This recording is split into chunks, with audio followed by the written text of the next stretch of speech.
Yes. Well, could I go please. ahead? I'm sorry to be so talkative, but it was a reaffirmation. First of all, they based it on recent data. And two things that came out of this that were very reassuring. One, it let us know that this vaccine is even more effective than we hoped, number one, or else they wouldn't have said that.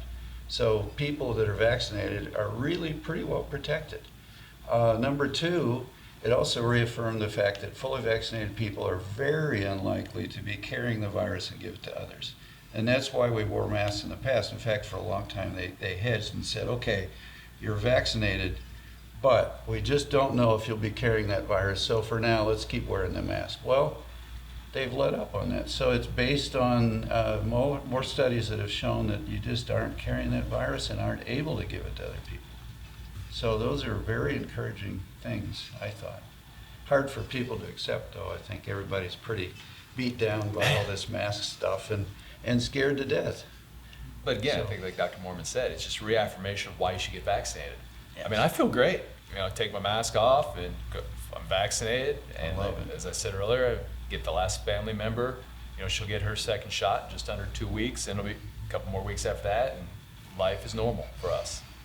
I think it's a good thing too. I just hope that the unvaccinated don't use it as a crutch or as a caveat to not get vaccinated. They made it this long, and now they don't have to wear a mask any longer, and everything should be getting back to normal. As I understand, a fairly large company in Indianapolis, and I won't name the company, but apparently they're all coming back. They've all been remote.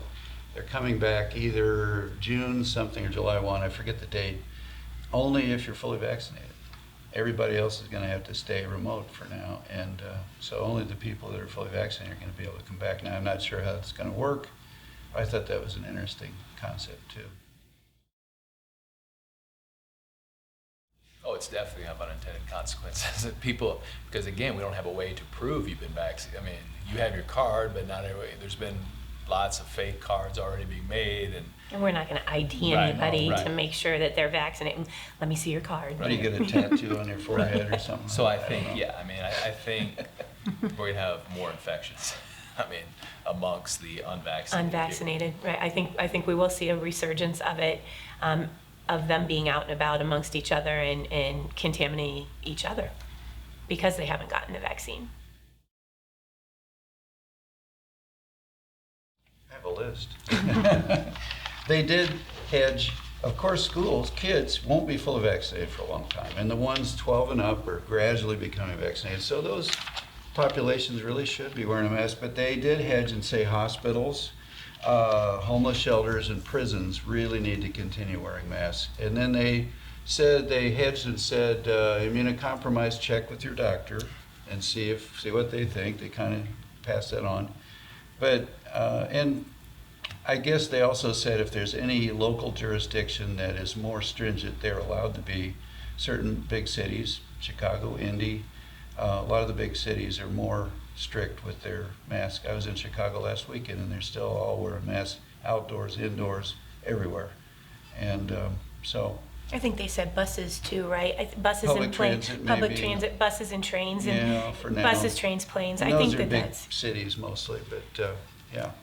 I think in those areas too, it's too hard to social distance, and I think it's almost a trade-off. If you want to not wear the mask and just be smart and continue to social distance and keep your space about you and good, healthy hygiene.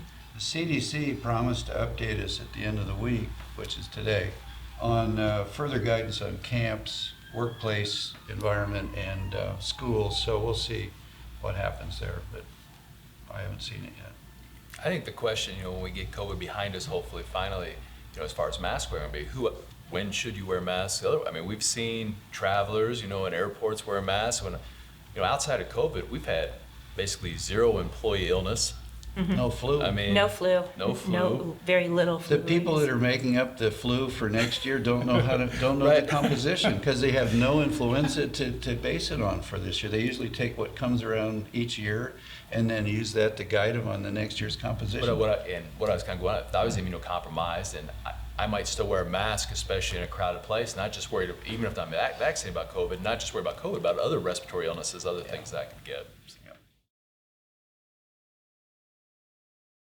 I think if you're outside, Outside. and you're That's the key. and you're socially aware of your environment and you're doing the best you can to, maximize your distance and just be smart about it. I don't see the need to wear them outside. Don't you think, Dave? It's really unlikely to acquire COVID outdoors, really is.